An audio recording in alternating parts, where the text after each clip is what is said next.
Apakah kalau lagi haid boleh baca Quran melalui aplikasi di handphone? Orang yang sedang menstruasi, maaf, beribu maaf, tak boleh megang Quran, tak boleh bawa Quran, tak boleh baca Quran, tak boleh masuk masjid, tak boleh sholat, tak boleh tawaf, tak boleh puasa. 7 menurut fikih Islam wa adillatuh Syekh Wahbah Zuhaili, tak boleh megang Quran, tak boleh bawa Quran, tak boleh baca Quran, tak boleh masuk masjid, tak boleh sholat, tak boleh tawaf, tak boleh puasa. Itu mazhab yang saya pakai. Lalu Pak Ustadz, kalau baca Quran melalui aplikasi, membaca Quran bagi perempuan yang haid boleh dengan dua catatan pengecualian. Pertama, dia hafal Quran. Orang hafal Quran paling tidak mengulangi hafalannya satu hari 2 juz. Kalau tak diulangi 2 juz hilang. Maka ibu yang punya anak hafal Quran, berarti satu hari 2 juz mengalir pahala untuk ibu, baik hidup maupun mati. Lalu kemudian 1 bulan 2 kali khatam, setahun 24 kali khatam. Beruntungnya punya anak hafal Quran. Mudah-mudahan anak kita hafal Quran. Hafal Quran anak gadis kita, dia mengulang satu hari 2 juz, dia boleh mengulang an zahri qalbin, dalam hati. Maka nanti kalau ibu nampak ada anak ibu, diam aja. Itu dia sedang ngulang hafalan. Kalau dia hafal Quran. Kalau tak hafal, tak tahulah tengah pada dia.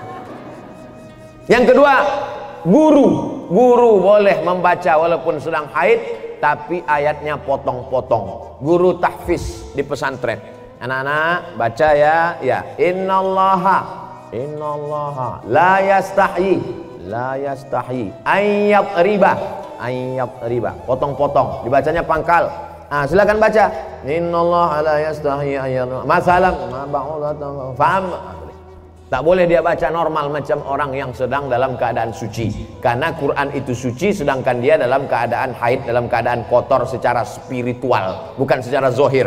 Karena perempuan itu tetap bersih, tapi tidak suci. Bersih tubuh, sama macam maaf orang junub, badannya bersih, tapi tidak suci menurut pandangan hakikat. Ini yang paling penting dipahami. Samakah pahala baca Quran melalui smartphone? Baca Quran di dinding, ada tertulis di situ dinding, masuk masjid. Ya ayyuhalladzina amanu taqullaha wal tanzur nafsum ma qaddamat lighad. Baca Quran di dinding. Yang satu lagi baca Quran di handphone. Kutiba alaikumul qitalu fil qatla al-hurru bil hurri wal 'abdu bil 'abdi wal unsa bil unsa. Yang satu lagi melihat mushaf Al-Qur'an. Ya ayyuhalladzina amanu ista'inu bis sabri was shalah.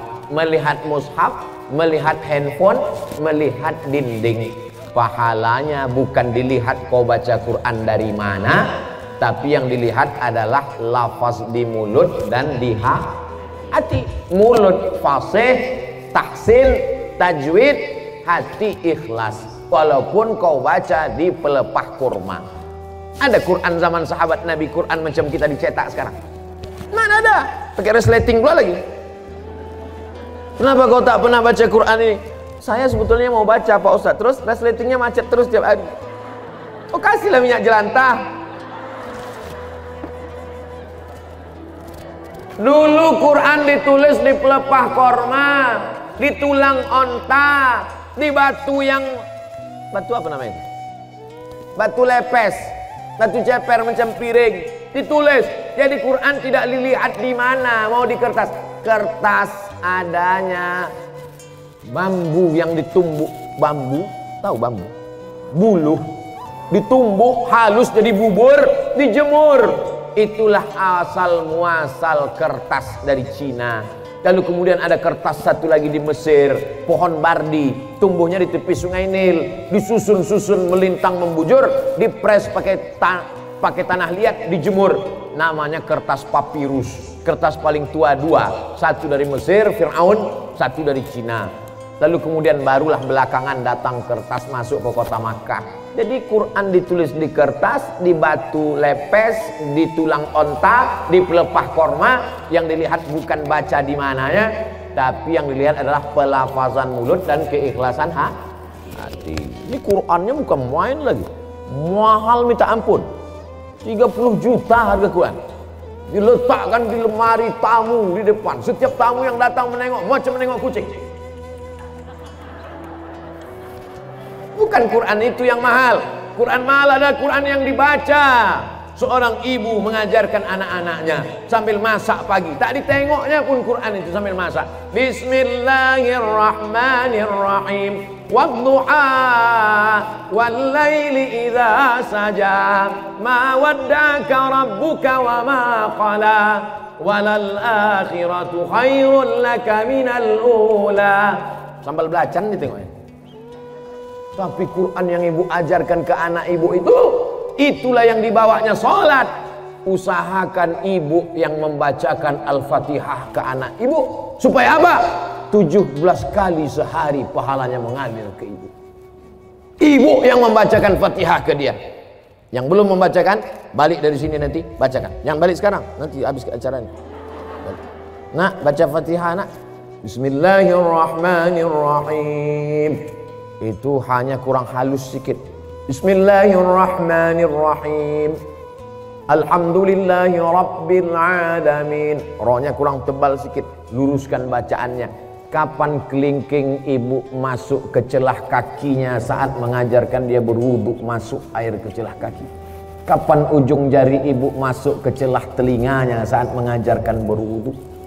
Kapan mulut ibu mengajarkan? Kapan tapak tangan ibu memegang pundaknya, rata pundakmu nak? Jangan kepala kau macam menengok kuda jantan, menengok kuda betina. Jangan kepala kau ni menunduk macam menengok rumput, rata nak. Kelak kita semua inilah yang akan dia kenang. Al-Madrasatul Ula. Ibu adalah sekolahnya yang pertama. Alhamdulillah.